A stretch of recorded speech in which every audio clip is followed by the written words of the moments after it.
So you want to be more laid back in a relationship, but somehow you just can't stop being a clingy boyfriend or girlfriend. Sometimes we can't help but go to the dark side and get all jealous and controlling even if we know we're being totally irrational. But enough with the past. Let's go over how you can be more laid back in a relationship. By being laid back, the goal isn't to love less or invest less in the relationship, it's to love without relationship anxiety. The goal is to remove the neediness but still keep the passion and love intact. In this video, I will list down the tried and tested ways on how you can train yourself to be more laid back in a relationship without pulling away.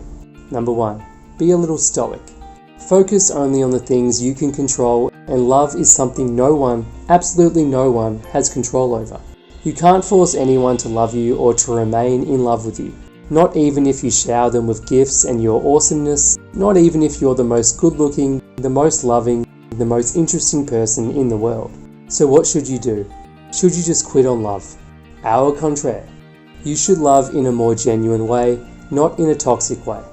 The stoic approach to love can make anxious people more laid back in relationships because they believe that if your love is meant to be, then nothing in the world can stop it. On the other hand, if your love is not meant to be and they leave you or they cheat on you, then at least you found out sooner because that love really isn't for you. You see, it's a calming approach, but it's not just a trick to keep us more relaxed in relationships. It's actually very true. It simply means that anything that happens to you in love is just how it should be, and there's no use in trying to control it because you can't. The only things you have control over are your actions and feelings, not those of the other person. The stoic approach applied in love is like treating everything as a gift. When you send them a sweet message, treat it as a gift you give them fully, without expectations of a longer, sweeter reply. If you cook them dinner, think of it as a gift. Don't expect them to do the next one. Next time you do something for them, have this gift mindset. It is much liberating and more rewarding, and of course, it will make you less clingy. Number 2. Remove them from the pedestal. You think you're so lucky because they're the cutest, smartest, sweetest, richest person in the world and they chose you, that you'll never find another person like them. Nope. There are 7 billion people in the world, so they can't be the only one. And nope. They should be the ones who should feel lucky they're dating you. Remove them from the pedestal you built for them and put yourself there instead because you're one badass person and they should be the ones trying to impress you and not the other way around. Instead of asking, do they still like me? Ask, do I still like them? Instead of asking, what can I do to make them happy so they will stay? Ask, what should they do to make me stay? Every time you have these fears in your head, phrase it as if you're the one in power. Number 3, don't put in more than you're getting. Now I know they all say that we should love unconditionally. Well, sure. But do that when you're already married for 10 years. While you're still in the early stages of dating, don't overdo it. Sounds simple, and it should be. You can do it with just the right psychological techniques. If they gave you a card for Christmas, don't give them a motorcycle. If you bought the groceries and cooked dinner, don't wash the dishes and massage them after. That's overkill. But you will say, that's just how I love. I want to pamper. Well, if that's the case, then I guess there isn't much of a problem other than anything overdone is a little unattractive. And just make sure you're doing this without expecting anything at all. And I mean not a single expectation. The problem is that usually we put a lot of effort because we want that in return.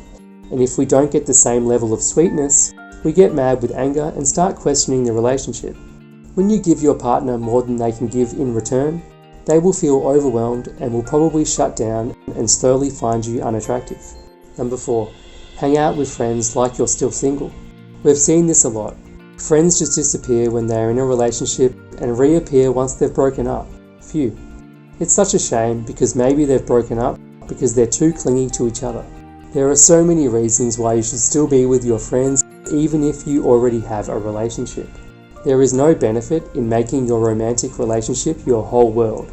What if you have a fight and they'll break up with you? You'll be all alone. You should have your own friends. They should have their own friends. You should have shared friends. Encourage them to go out with their friends without you and please do the same. Say yes to invites from friends and even initiate coffee dates or weekend barbecue and game nights now and then. Number 5. Build and maintain your 50 people. The famous author Kurt Vonnegut once said that human beings are supposed to live in a stable, like-minded, extended families of 50 people or more. He said that marriage is collapsing because our families are too small. A man cannot be a whole society to a woman, and a woman cannot be a whole society to a man. Don't expect your honey to be your best friend, therapist, financial advisor, source of gossip, business partner, and 100 other things. That will eventually lead to a codependent relationship wherein none of you are growing. You will bore each other to death. You have to get energy from the outside, your work, hobbies, friends, so you will have more good things to put into your relationship. By finding and nurturing other kinds of relationships, you will be less needy of your SO because you get what you need from many other sources.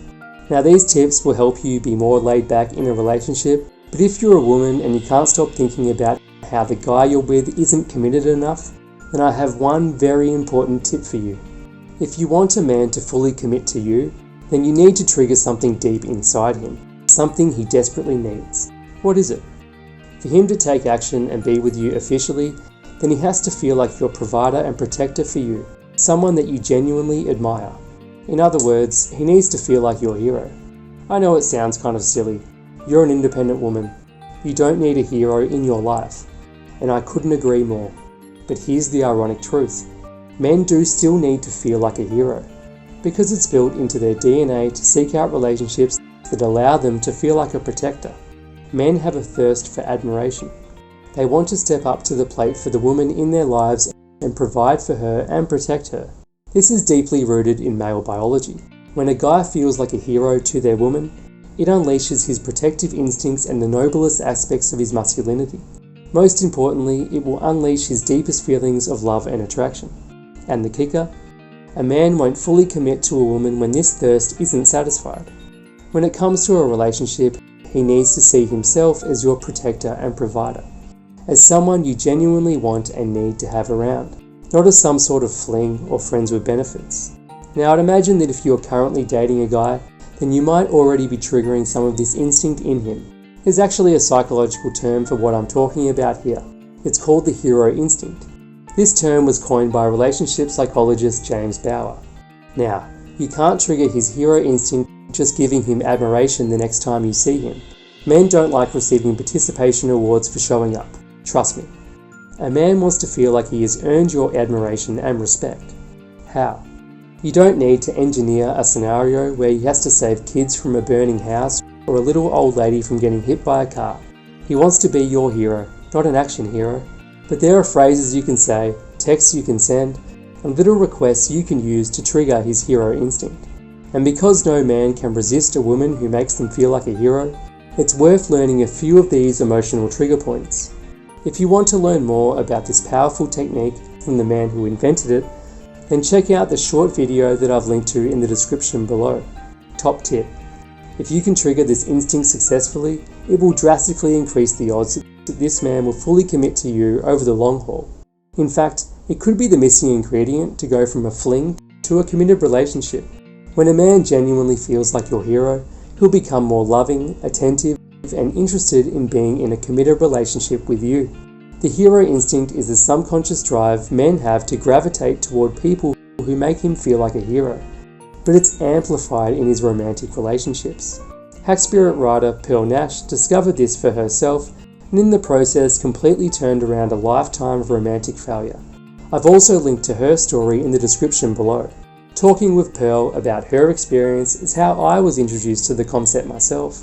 Since then, I've written about it extensively on Hack Spirit. Some ideas really are life-changing, and for romantic relationships, I think that this is one of them.